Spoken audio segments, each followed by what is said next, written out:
en la zona centro-sur de Caracas, entre las comunidades de San Pedro y San Agustín del Sur, se encuentra el Helicoide,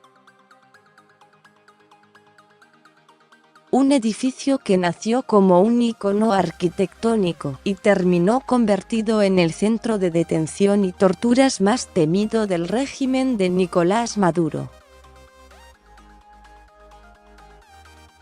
El proyecto, liderado por el arquitecto venezolano Jorge Romero Gutiérrez, ganador del Premio Nacional de Arquitectura en 1996, se esculpió alrededor del cerro conocido como Roca Tarpeya, lugar donde coinciden dos valles. El edificio vanguardista con forma helicoidal comenzó a levantarse, con fines recreativos en la década del 50, durante la era de la bonanza económica de Venezuela cimentada en el auge petrolero. Sería un gran centro comercial, con helipuerto, club, salas de exposición, parque, hotel, 300 tiendas y ascensores traídos desde Viena hasta Caracas. Pero su construcción se demoró por problemas financieros y finalmente fue abandonada antes de su finalización. Celeste Olalquiaga, coautora junto a Lisa Blackmore del libro Downward Spiral, El Helicoides Descent from My Top Prison, 2018, explicó en un artículo publicado para el portal Pro Da Vinci, que la construcción sufrió una degradación debido al paso del tiempo, las lluvias y los desechos internos. El helicoide está entre incompleto y arruinado. Finalmente, en 1984, tomó sus instalaciones casi en ruinas la Dirección de los Servicios de Inteligencia y Prevención, DISIP, luego reconvertida por el chavismo en Servicio Bolivariano de Inteligencia Nacional, SEBIN, cuyas oficinas ocupan hoy los pisos superiores del helicoide, junto a los de la Policía Nacional Bolivariana, PNB. Entre ambas fuerzas, convirtieron el edificio en un temible centro de reclusión y tortura de presos políticos. El centro penitenciario, o la mazmorra del régimen de Nicolás Maduro como la llaman algunos, cuenta con 7 óvalos. El sexto de ellos, que está ocupado por el SEBIN, tiene celdas, oficinas, cuartos de aislamiento y espacios pequeños que parecen baños, pero que presuntamente son utilizados para realizar torturas, de acuerdo con lo descrito por CNN en español. Desde la distancia se puede observar una estructura descuidada, rodeada de viviendas precarias e incompletas. Laurent Sale, activista por los derechos humanos, estuvo detenido por 4 años luego de participar en las protestas antigubernamentales en el 2014, en las que al menos 3.000 personas fueron arrestadas. De acuerdo con datos de la ONG Foro Penal Venezolano. Para Sale, el helicoide es un edificio viejo, con un interior sórdido, donde la depravación, la extorsión y la tortura hacen de las suyas. En la primera entrevista que concedió al salir de la temible estructura de concreto, publicada por El Mundo, el defensor de los derechos humanos describió su experiencia y contó cómo era la prisión. Era ruido, mugre, hacinamiento, depravación. presos políticos y opositores se mezclaban con presuntos corruptos y 200 presos comunes. El helicoide es la pura expresión del Estado mafioso.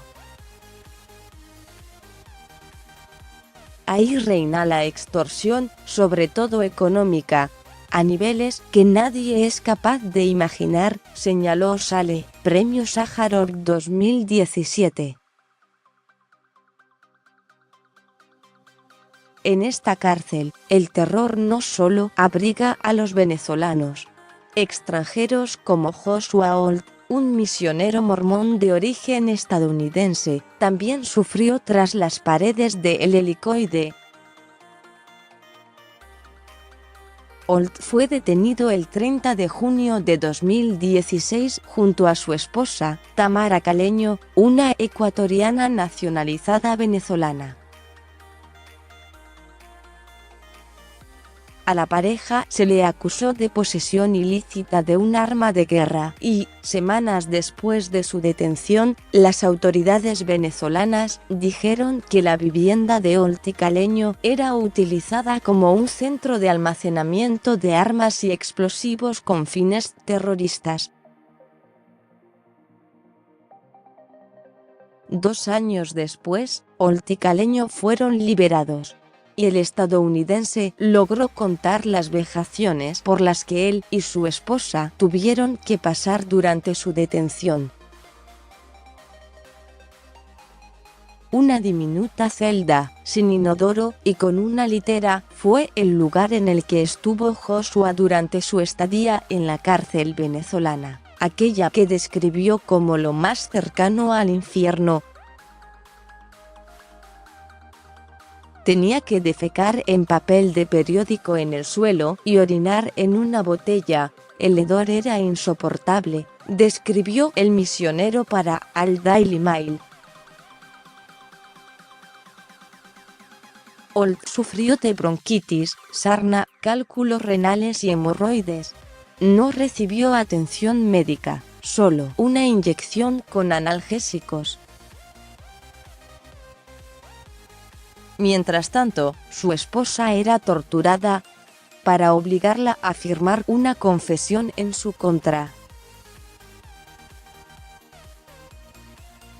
Ella se negó y a cambio fue electrocutada con una pistola Taser y sus dedos fueron colocados en un sacapuntas.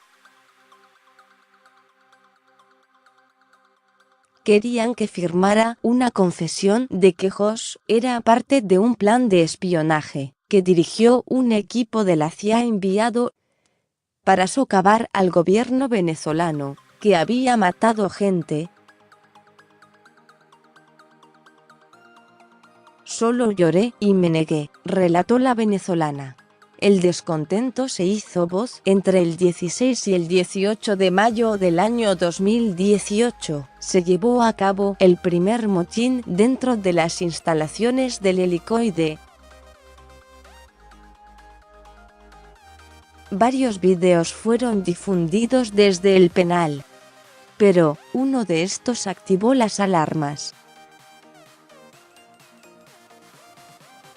Los detenidos gritaban y protagonizaban una escaramuza en el pasillo del centro penitenciario.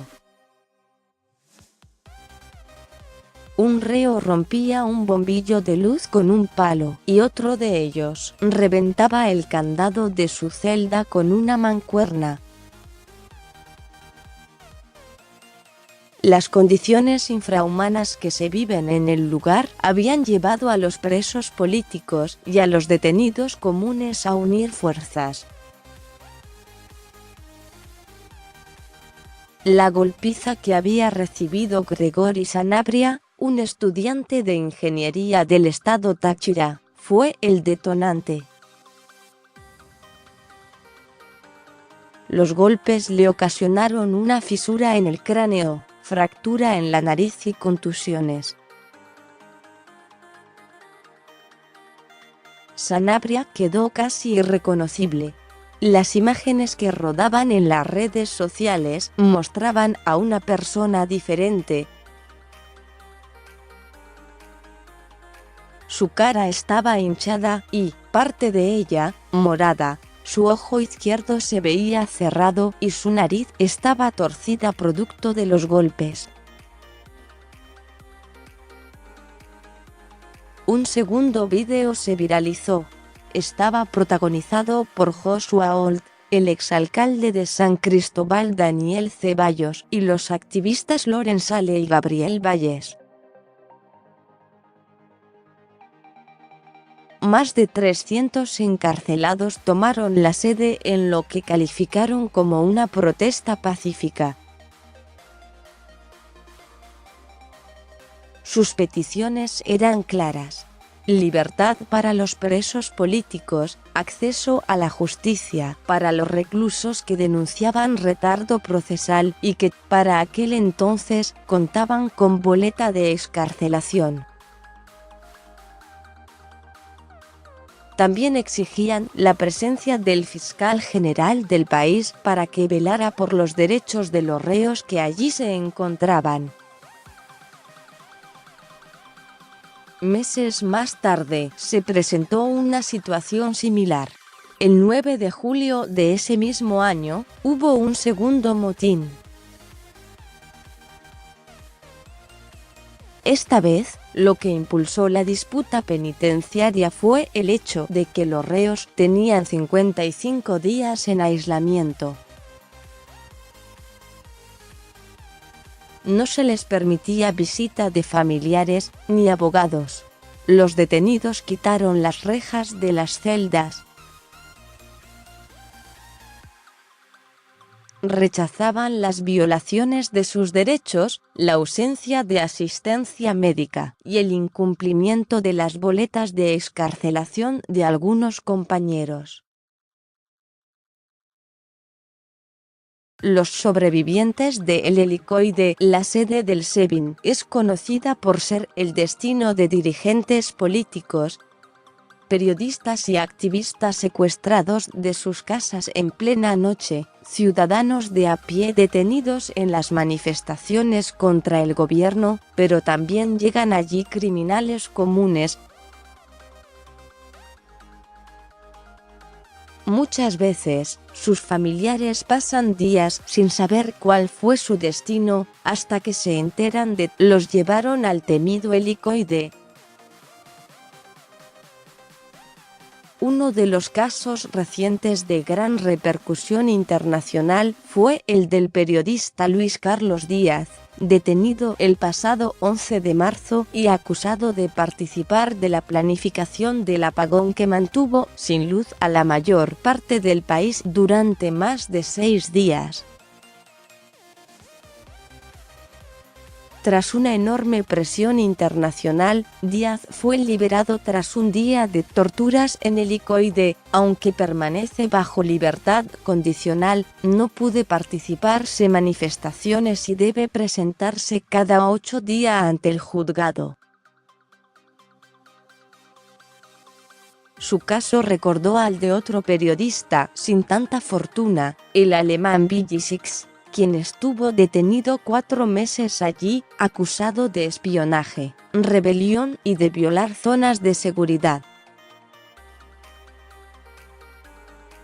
Six salió de la cárcel con medidas cautelares, se debe presentar cada 15 días y no puede hablar con la prensa de lo sucedido. El último detenido célebre en llegar a sus mazmorras es Roberto Marrero, jefe del despacho del presidente encargado de Venezuela Juan Guaidó, quien fue arrestado en su casa el miércoles pasado y acusado de ser el líder de una célula terrorista, y se le imputaron los delitos de traición a la patria, conspiración y usurpación de funciones. El Helicoide reúne historias que aún no han sido contadas. Año tras año, quienes pasan por él y cuentan con la dicha de ser liberados, relatan sus experiencias con miedo a que se repitan. Más sobre este tema exclusivo, habla el periodista que fue secuestrado por el régimen de Maduro. ¿Cómo pueden tener más dinero que Messi? Es grosero. El robo que hubo